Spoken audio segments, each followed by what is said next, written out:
My son got married without telling me. I found out when I saw their wedding photos online. They say blood is thicker than water, but I've learned that money can thin even the strongest bloodlines.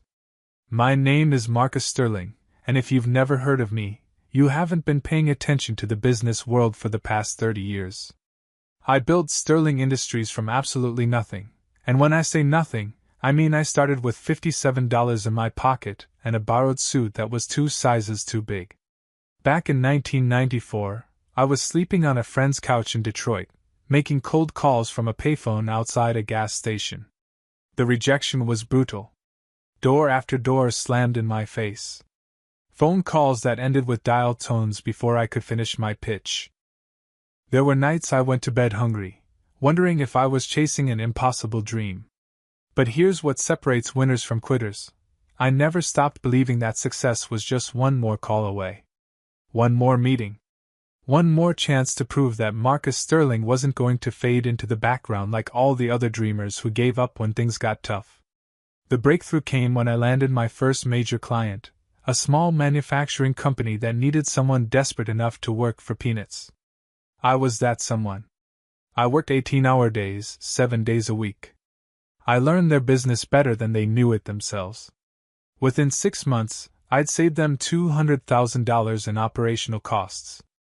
Within a year, they recommended me to 3 other companies. That's how empires are born, not with grand gestures or lucky breaks, but with relentless, grinding determination that most people don't have the stomach for. By 2000, Sterling Industries was handling logistics for half the manufacturing companies in the Midwest. By 2010, we'd expanded into real estate development, technology consulting, and financial services. Today, we're worth $23 billion, and I control every single decision that matters. But money was never the point. The point was proving that a kid from the wrong side of Detroit could build something that would last forever. Something that would carry the Sterling name long after I'm gone. Something I could pass down to my son, David Sterling. From the moment he could walk, I knew he was destined to inherit everything I'd built. He had my eyes, sharp, calculating, always looking for the angle others missed. As a child, he'd sit in the corner of my office during meetings, quietly absorbing every word. While other kids his age were playing video games, David was learning about profit margins and market positioning. I sent him to the best schools money could buy. Harvard Business School. A year studying international markets in London. Internships at competitor companies where he could learn their weaknesses. Every opportunity one never had, I made sure David got. When he joined Sterling Industries at 25, I watched him climb the ranks faster than any other employee in company history. Not because of his last name, I made sure of that, but because he was genuinely brilliant. He could spot inefficiencies that seasoned executives missed. He could negotiate deals that left both sides feeling like they'd won. By 30, David was my vice president of strategic development. By 32, he was being groomed as my successor. The board loved him. Our investors trusted him. Wall Street analysts called him the heir apparent to one of America's most successful business dynasties. I was proud. Prouder than I'd ever been of anything in my life. But looking back now, I realize I was also blind. There were warning signs I chose to ignore. Small things that seemed insignificant at the time. David's fascination with shortcuts, for instance. He was always looking for ways to get results faster, even if it meant cutting corners on processes I'd spent years perfecting. "Dad, we could save 6 months on this project if we just bypassed the environmental impact study," he'd say during planning meetings. "Son, we do things the right way, even if it takes longer," I'd respond. "That's why Sterling Industries has never had a major scandal." He'd nod and smile, but I could see the impatience in his eyes. Then there was his obsession with expanding our influence. Not just growing the business, that was natural, but specifically targeting companies and politicians who could give us unfair advantages over competitors. "We need to be more aggressive," he'd argue. "Other companies are playing dirty, and we're losing opportunities by staying clean. We don't need to be like other companies," I'd tell him. "We win by being better, not by being sneakier." But David was hungry for power in a way that worried me. He wasn't content to build slowly and steadily like I had. He wanted everything, and he wanted it now. The biggest red flag was his attitude toward money itself. I'd worked so hard to earn every dollar that I never forgot what it felt like to have nothing. But David had grown up rich. To him, money wasn't something you earned, it was something you were entitled to. "Why shouldn't we use every advantage available to us?" he'd ask when I'd refused to participate in some questionable business practice. "We have the resources. We have the connections. Not using them is just stupid." I told myself these were growing pains. That he was young and ambitious, and that experience would teach him the value of integrity over quick profits. I believed that when the time came for him to take over Sterling Industries, he'd understand why I'd built the company on principles rather than just profit. I was wrong. The truth is, while I was busy building an empire for my son, I forgot to make sure my son was worthy of inheriting it. I gave him everything except the one thing that mattered most, the understanding that true success isn't measured by how much you can take, but by how much you can build without destroying others. Now, as I sit in my penthouse office overlooking the city I helped shape, I can see the cracks in the foundation I thought was solid. Not in Sterling Industries. The company is stronger than ever. The cracks are in the relationship between a father who sacrificed everything to build a legacy and a son who was willing to sacrifice anything to claim it. I just didn't know how deep those cracks ran until the morning I discovered David's wedding photos online. But I'm getting ahead of myself. That moment of betrayal, the moment that changed everything, deserves its own chapter in this story. Because what I found that morning wasn't just evidence of a secret wedding. It was proof that my own son had been planning to destroy everything I'd spent my life building. And he was using my greatest enemy to do it. It was a Tuesday morning in March when my world collapsed. I remember the exact date, March 15th, because it felt like my own personal Ides of Caesar moment. I was sitting in my office at 6:30 a.m., coffee still steaming in my favorite mug, scanning through the usual morning routine of market reports and industry news. That's when I decided to check social media. I rarely bothered with Facebook or Instagram. They seemed like wastes of time for serious businessmen. But my assistant had been insisting I needed to maintain a digital presence for Sterling Industries. So there I was, scrolling through LinkedIn updates about quarterly earnings and corporate mergers, when I saw it. A notification that made my blood freeze. David Sterling tagged in 47 photos. My finger hovered over the link. David had always been private about his personal life, especially lately. For the past 6 months, he'd been traveling frequently, claiming he was exploring new market opportunities in California. I trusted him completely. After all, he was my son and my chosen successor. What reason would I have to doubt him? I clicked the link. The first photo nearly stopped my heart. David, wearing a pristine white tuxedo, standing on a beach at sunset. His arm was wrapped around a woman in an elegant wedding dress, a woman I'd never seen before. They were both smiling with the kind of joy that comes from sharing the most important moment of your life. My son had gotten married. Without telling me. Without inviting me. I stared at the screen, wondering if I was having some kind of stress-induced hallucination. This couldn't be real. David wouldn't do this. Not to me. Not after everything we built together.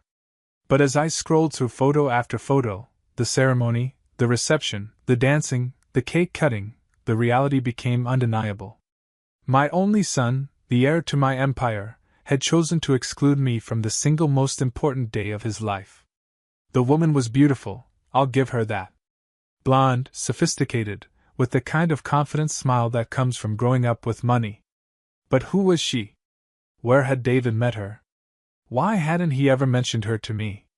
I found my answer in the photo captions. Congratulations to David Sterling and Isabella Hale on their beautiful wedding. Hale. The name hit me like a sledgehammer to the chest.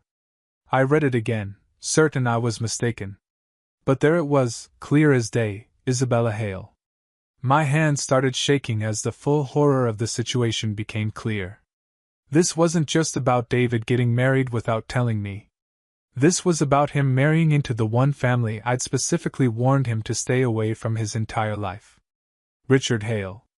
That name still made my jaw clench with rage, even after all these years. Most people in the business world today don't remember the war between Sterling Industries and Hale Corporation in the early 2000s, but I'll never forget it. Hale tried to destroy me when I was still building my company. It started as a simple competition for a major government contract, worth about $50 million at the time. Sterling Industries had worked for months on the proposal. We had the better bid, the superior track record, and the more innovative approach. The contract should have been ours. But Richard Hale didn't believe in fair competition. 3 days before the final presentation, I discovered that someone had been feeding our confidential bid information to Hale Corporation. Not just the numbers, our entire strategy, our pricing model, even our presentation timeline. Hale had used our own work to undercut us. When I confronted him at an industry conference, Hale just smiled that cold, arrogant smile of his. "Business is war, Sterling," he said. "Don't blame me for being better at it than you are." "Better at it?" I shot back. "You mean better at cheating?" "I mean better at winning," he replied. "Something you'll need to get used to losing." But I didn't lose. I couldn't afford to lose. Instead, I spent the next 2 years systematically outmaneuvering Hale at every turn. When he bid on projects, I found ways to bid lower without sacrificing quality. When he tried to poach my clients, I strengthened those relationships with better service. When he attempted to spread rumors about Sterling Industries' reliability, I let our work speak for itself. Eventually, Hale Corporation was forced to retreat from several markets where they couldn't compete with us. Richard Hale's arrogance had cost him millions of dollars and damaged his reputation throughout the industry. "Stay away from the Hale family," I'd told David when he was old enough to understand. "They're snakes. They'll smile to your face while they're poisoning you from behind." David had nodded and promised he understood. He'd seemed to take the lesson to heart. Apparently, he'd lied. Now, staring at these wedding photos, I felt 20 years of carefully controlled anger boiling over. How could David do this to me? How could he marry into the family of the man who tried to destroy everything I'd worked for? But as I continued scrolling through the photos, looking for clues about when and where this wedding had taken place, a worse realization began to dawn on me. In several pictures, I could see Richard Hale himself. He was standing right next to David, smiling like they were old friends. In one photo, he had his hand on David's shoulder in a gesture that looked almost paternal. My son wasn't just marrying a Hale. He was being welcomed into their family like he was the son Richard had always wanted. The son Richard was going to use to finally get his revenge on me. I closed my laptop and walked to the window, looking out at the city where I'd built my empire brick by brick. For 30 years, I'd protected Sterling Industries from threats, competitors, and anyone who wanted to tear down what I'd created. I'd never imagined that the biggest threat would come from inside my own family. But as the morning sun climbed higher in the sky, casting long shadows across my office, I realized this wasn't just about a secret wedding. This was about something much more dangerous. This was war. I spent the next 3 hours doing something I hadn't done in 20 years, conducting surveillance on my own son. Every photo, every comment, every tagged location from that wedding became a piece of evidence in a puzzle I was terrified to solve. The wedding had taken place 6 weeks ago in Napa Valley, California. Not some small, intimate ceremony, but a lavish affair with over 200 guests. I recognized faces from the photos, business leaders, politicians, even some of my own clients. People who knew exactly who David Sterling was, and who his father was, and yet none of them had thought to mention seeing my son get married. That told me everything I needed to know about how carefully this had been planned. I dug deeper into Isabella's social media profiles. She wasn't just any Hale family member. She was Richard's only daughter, his pride and joy, and according to her LinkedIn profile, she held an MBA from Stanford and currently served as Director of Strategic Partnerships at Hale Corporation. Strategic partnerships. The irony was almost laughable. But the real punch to the gut came when I started analyzing the timeline. David's business trips to California over the past 8 months suddenly made perfect sense. He hadn't been exploring new markets, he'd been courting the enemy's daughter. Every time he'd looked me in the eye and told me he was working to expand Sterling Industries' West Coast presence, he'd been lying. I pulled up David's expense reports from the company database. Dinners at 5-star restaurants. Weekend stays at luxury resorts.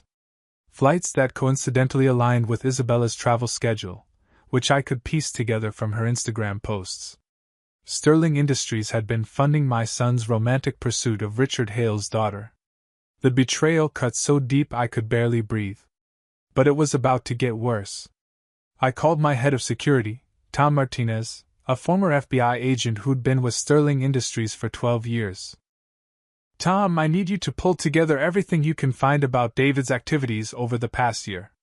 Phone records, credit card statements, travel patterns, everything. Sir, is there a problem? There might be. How quickly can you get me that information? Give me 2 hours. Those were the longest 2 hours of my life. I sat in my office, staring at David's empty chair across from my desk, wondering how I could have been so blind. Every board meeting where he'd pushed for more aggressive expansion. Every suggestion about modernizing our business practices. Every time he'd questioned my conservative approach to growth. Had it all been preparation for this moment? When Tom returned with a thick folder of documents, my worst fears were confirmed. Mr. Sterling, I think you need to see this, he said, spreading papers across my desk. These are printouts of text messages between David and someone listed in his phone as R.H. Richard Hale. My son had been communicating directly with my greatest enemy for over a year. The messages were carefully worded, but the implications were clear. David, the old man is finally starting to trust me with the bigger decisions. R.H. Patience. Everything we've discussed depends on timing. David, the board meeting next month could be perfect. He's planning to announce the succession timeline. R.H. Isabella is excited about the wedding. After that, we'll be family. Real family. David, he still doesn't suspect anything. Honestly, I think he's getting senile. That last line felt like a knife twisting in my chest. Senile. My own son thought I was losing my edge. But the final message in the chain was the one that made everything crystal clear. R.H. Once you're officially running Sterling Industries, we can begin the merger discussions. Imagine, Hale Sterling Corporation. It has a nice ring to it, don't you think? David. I've been imagining it for months. The folder slipped from my hands, papers scattering across the floor. For several minutes, I couldn't move. I couldn't think. The magnitude of the betrayal was overwhelming. This wasn't just about a secret wedding. It wasn't even just about David choosing the Hale family over his own father. This was a coup. Richard Hale had spent 20 years plotting his revenge against me, and he'd found the perfect weapon, my own son. While I'd been grooming David to inherit Sterling Industries, Hale had been grooming David to hand it over. The wedding wasn't a celebration of love. It was a merger announcement. I thought about all the times David had pushed me to step back, to delegate more responsibility to him. His suggestions about updating our corporate structure. His recommendations for new board members who would be more forward-thinking. He hadn't been trying to modernize the company. He'd been trying to position himself to sell it. The worst part was realizing how perfectly Hale had played this game. He couldn't destroy Sterling Industries from the outside, so he'd turned my heir against me. He'd used David's ambition, his impatience, his hunger for power, and turned it into a weapon aimed directly at my heart. And David had let him. My son had looked me in the eye every day for months, knowing he was planning to betray everything I'd built. He'd sat in board meetings, discussing 5-year plans and growth strategies, knowing he intended to hand it all over to the man who'd tried to ruin me. I picked up the scattered papers with trembling hands, my mind racing through the implications. If David officially inherited Sterling Industries, he'd have the authority to make decisions that could destroy the company from within. He could sell assets, restructure debt, even merge with Hale Corporation without my consent. Everything I'd sacrificed for. Everything I'd built. Everything I'd planned to leave as my legacy. Gone. But as I sat there in my office, surrounded by evidence of my son's betrayal, something cold and calculating settled into my chest. Richard Hale had made one crucial mistake in his perfect plan. He'd underestimated me. David might think I was getting senile, but I hadn't survived 30 years in cutthroat business by being weak or naive. I'd built Sterling Industries by being smarter, more ruthless, and more determined than anyone who tried to destroy me. Richard Hale was about to learn that lesson all over again. And this time, my own son was going to learn it with him. The old Marcus Sterling would have confronted David immediately. Would have stormed into his office, thrown those text messages on his desk, and demanded an explanation. Would have let rage and hurt drive his decisions. But I didn't become worth $23 billion by making emotional choices. I became successful by thinking 10 moves ahead while my opponents were still celebrating their first victory. So I did nothing. At least, nothing that David or Richard Hale could see. When David returned from his honeymoon in Italy, another expense Sterling Industries had unknowingly funded, I greeted him with a warm smile and congratulations on his marriage. I played the role of the surprised but supportive father perfectly. "I wish you told me, son," I said, embracing him in my office. "But I understand young people want their privacy." "Isabella seems lovely from the photos I saw." David looked genuinely shocked that I wasn't furious. "Dad, I know I should have invited you. It happened so fast, and we wanted something small and intimate." "Of course," I said, patting his shoulder. "What matters is that you're happy. When do I get to meet my new daughter-in-law properly?" The relief in his eyes was almost heartbreaking. He actually thought I was buying his story. That I was just a sentimental old man who could be managed with a few kind words and explanations. "How about dinner this Friday? Isabella's excited to meet you." "Perfect," I replied. "I'm looking forward to it." What I didn't tell David was that while he'd been honeymooning in Tuscany, I'd been busy restructuring the entire foundation of Sterling Industries. I started with the legal framework. My attorney, Sarah Chin, had been with me for 15 years and understood that some conversations required absolute discretion. I asked her to create a new entity, Sterling Holdings, that would technically own all the assets currently held by Sterling Industries. "This is a significant restructure, Marcus," she warned me during a late-night meeting at her office. "Are you sure about this timing?" "I've never been more sure of anything," I told her. "How long will it take?" 6 weeks if we rush it. But the board will need to approve any major corporate restructuring. Let me worry about the board. The board meeting was scheduled for the first Tuesday in May, exactly what Richard Hale's text messages had referenced as David's opportunity to announce the succession timeline. What they didn't know was that I'd already scheduled individual meetings with each board member over the next month. I started with Patricia Williams, our longest-serving board member and the most influential voice after mine. Patricia had built her own marketing empire before joining Sterling Industries, and she understood the value of loyalty. "Patricia, I need to discuss something with you in complete confidence," I said over lunch at her favorite restaurant. "I have reason to believe there might be some irregularities in our succession planning." I didn't show her the text messages, not yet. But I planted enough doubt to make her start asking her own questions about David's recent behavior and suggestions. Next was James Rodriguez, our former military officer who now handled our government contracts. James valued honor above everything else. When I mentioned my concerns about potential conflicts of interest regarding the Hale family, his expression darkened. "You think David's been compromised?" he asked directly. "I think David's been influenced," I replied carefully. "And I need board members who will put Sterling Industries first, regardless of family relationships." One by one, I worked through each board member. I didn't lie to any of them, but I guided their thinking toward the conclusions I needed them to reach. By the time I finished, I had 6 of the 9 board members questioning David's readiness to take over the company.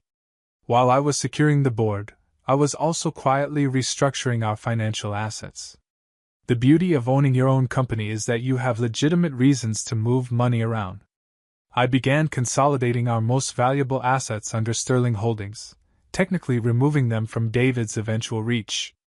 The real estate portfolio, the investment accounts, the intellectual property rights, the subsidiary companies that generated most of our actual profit. All of it moved into a structure that David would never be able to access, no matter what authority he thought he'd inherited. But my masterpiece was what I did with our partnership agreements. Sterling Industries had contracts with dozens of major corporations, deals that David would need to honor if he took over the company. What he didn't realize was that many of these contracts contained clauses that allowed termination if there was a material change in corporate ownership or control.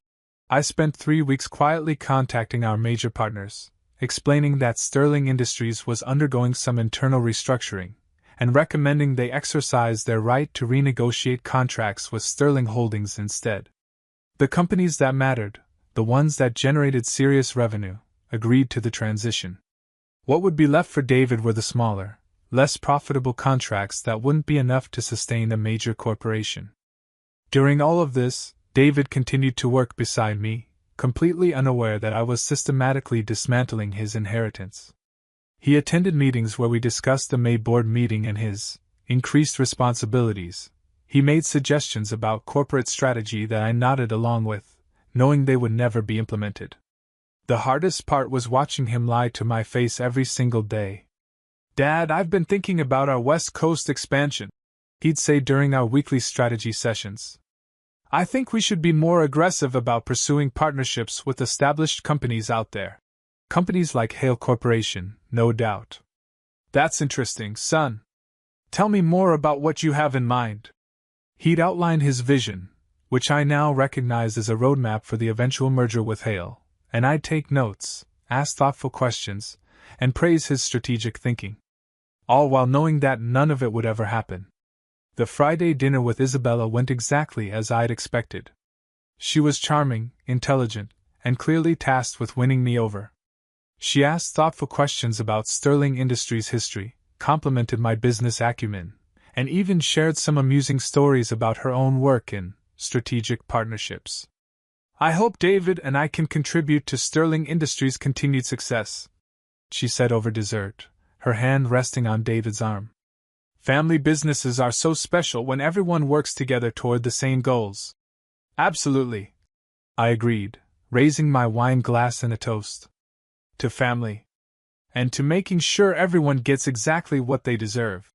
David beamed at me, thinking he'd successfully managed the situation. Isabella smiled warmly, believing she'd charmed the old man. Neither of them understood that I'd just declared war. And unlike 20 years ago, this time I held all the weapons. The Sterling Industries annual shareholders meeting was always held the second Tuesday in May at the Grand Ballroom of the Fairmont Hotel. 200 of the most powerful investors, business leaders, and financial journalists in the country would gather to hear about our performance and future plans. This year's meeting was supposed to be David's coronation. For weeks, he'd been preparing his presentation about Sterling Industries, the next generation. He practiced his speech dozens of times, refining his vision for the company's future. What he didn't know was that I'd been preparing my own presentation. One that would end his dreams forever. The morning of the meeting, David arrived at my office earlier than usual, clearly nervous but excited. "Dad, I've been thinking about the announcement today. Maybe we should frame it as a gradual transition rather than an immediate handover?" I looked up from the documents I was reviewing, documents he would never see coming. "Son, today isn't about gradual anything. Today is about truth." Something in my tone made him pause. "What do you mean?" "You'll understand soon enough." "Are you ready to face the music?" David laughed uncertainly. "You're being dramatic, Dad. It's just a shareholders' meeting." "Is it?" I stood up and straightened my tie. "Well, let's go find out." The ballroom was packed. I spotted Richard Hale sitting in the third row, looking confident and relaxed. He'd flown in from Los Angeles specifically for this meeting, no doubt expecting to witness the moment his 20-year plan finally succeeded. Isabella sat beside him, wearing a navy blue dress that screamed, "Corporate daughter-in-law."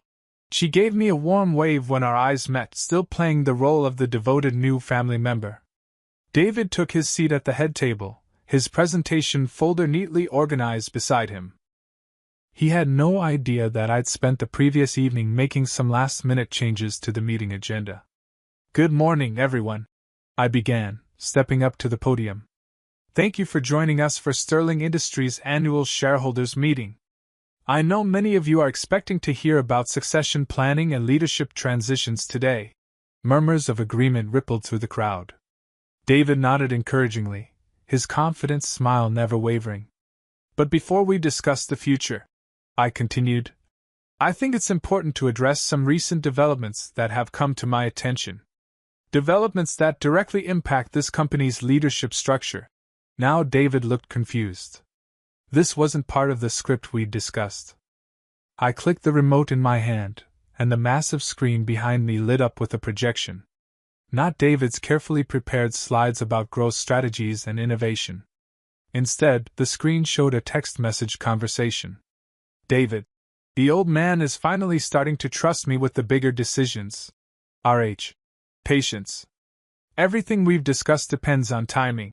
A gasp went through the audience. David's face went white as he realized what he was seeing. In the third row, Richard Hale's confident expression transformed into something approaching panic.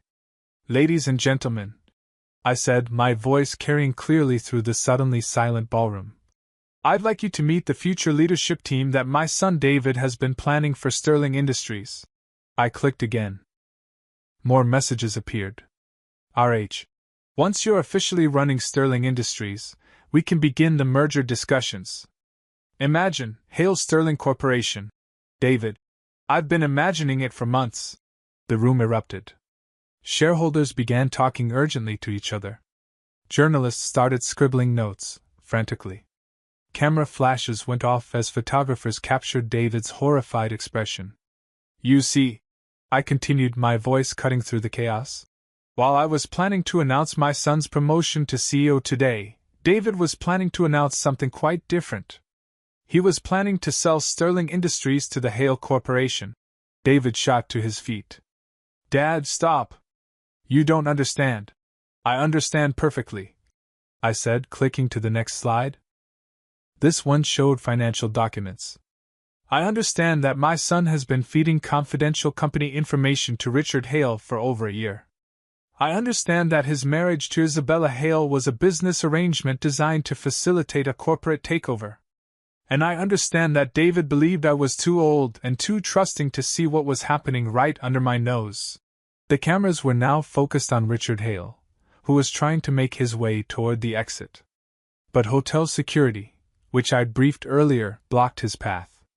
"The good news," I continued, "is that Sterling Industries will continue to thrive under new leadership.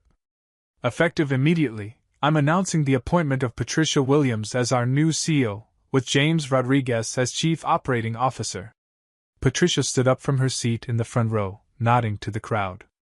She'd known this moment was coming for 3 weeks.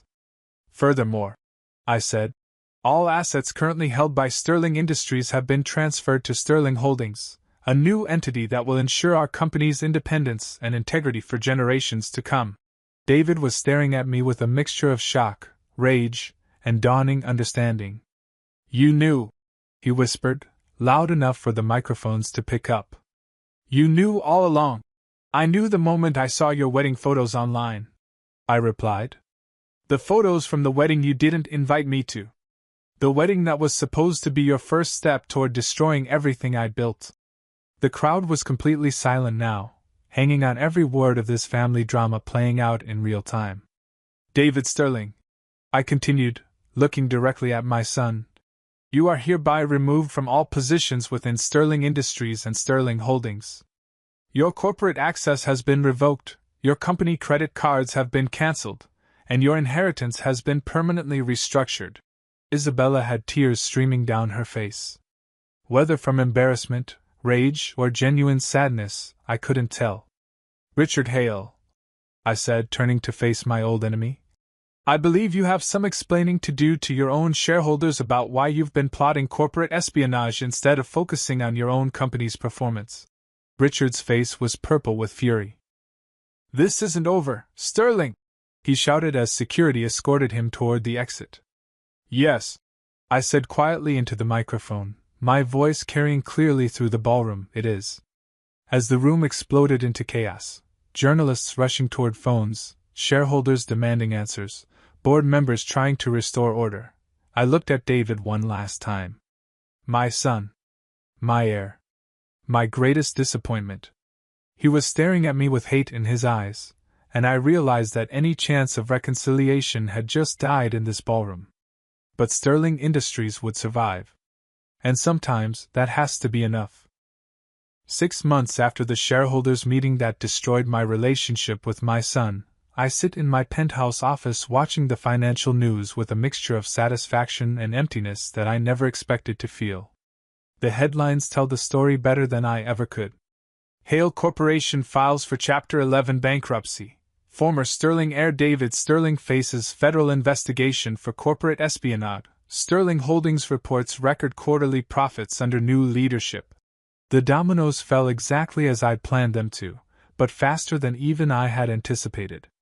Richard Hale's empire collapsed within 4 months of that shareholders' meeting. It turns out that while he'd been focused on destroying me, he neglected some serious problems in his own company. Hidden debts that he'd been covering up with creative accounting. Environmental violations at 3 of his manufacturing plants. Tax irregularities that the IRS became very interested in once I'd provided them with some helpful documentation. I won't pretend I didn't help accelerate his downfall. When you've been in business as long as I have, you develop certain relationships with regulatory agencies, investigative journalists, and competing companies who might be interested in acquiring distressed assets at bargain prices. Hale Corporation's bankruptcy was officially caused by overleveraging and market volatility. Unofficially, it was caused by Marcus Sterling methodically exposing every weakness in Richard Hale's business model until the whole structure collapsed under its own corruption. Richard himself disappeared from public view after losing his company. The last I heard, he moved to some small town in Montana, trying to rebuild his life away from the business world that no longer wanted anything to do with him. Isabella filed for divorce from David 3 weeks after her father's company went under. Apparently, being married to a disgraced heir to a fortune he could no longer access wasn't quite the strategic partnership she'd signed up for. The divorce was messy and public. Isabella's lawyers tried to claim that David had misrepresented his financial situation, while David's lawyers argued that Isabella had married him under false pretenses as part of a corporate conspiracy. Both sides were right. David himself has become something of a cautionary tale in business circles. The federal investigation into corporate espionage charges is still ongoing, though my lawyers assure me that the evidence we provided will likely result in serious jail time. His reputation in the business world is permanently destroyed. No major corporation will touch him, and the venture capital firms that might have overlooked his past won't go near someone under federal investigation. Last week, I heard through industry contacts that David had taken a job as a middle manager at a small logistics company in Phoenix. The salary is probably less than what he used to spend on weekend trips. Patricia Williams has exceeded my expectations as CEO of Sterling Holdings. Our profits are up 37%, we've expanded into 3 new markets, and our stock price has reached an all-time high. The business press calls her the strategic mastermind who saved Sterling Industries from internal destruction.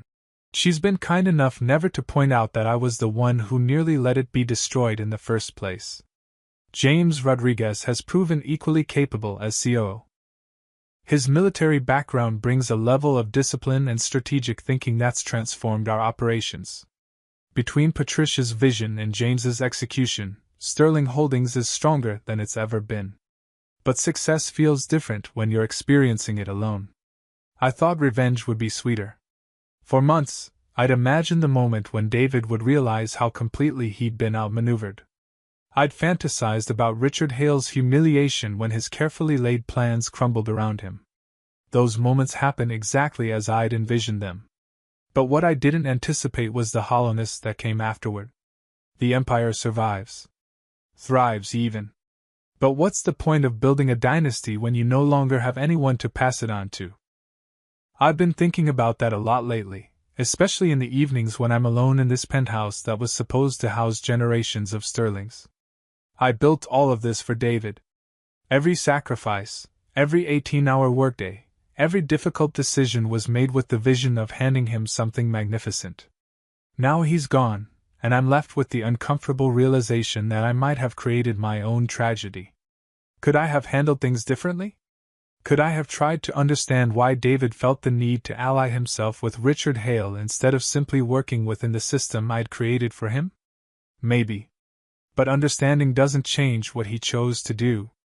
It doesn't change the fact that he was willing to destroy everything I'd built for his own gain. David made his choice when he decided to betray me. I just made sure that choice had consequences. Sometimes, late at night, I wonder if he thinks about me. If he regrets what he threw away. If he understands that he could have had everything legitimately, but chose to try to steal it instead. Then I remember the hatred in his eyes during that shareholders' meeting, and I realize that David probably blames me for destroying his life rather than accepting responsibility for destroying ours. The phone on my desk shows 17 missed calls from journalists wanting to interview me about the Sterling succession scandal. They want to know how it feels to destroy your own son's life. They want to understand the psychology of a father who chose business over blood.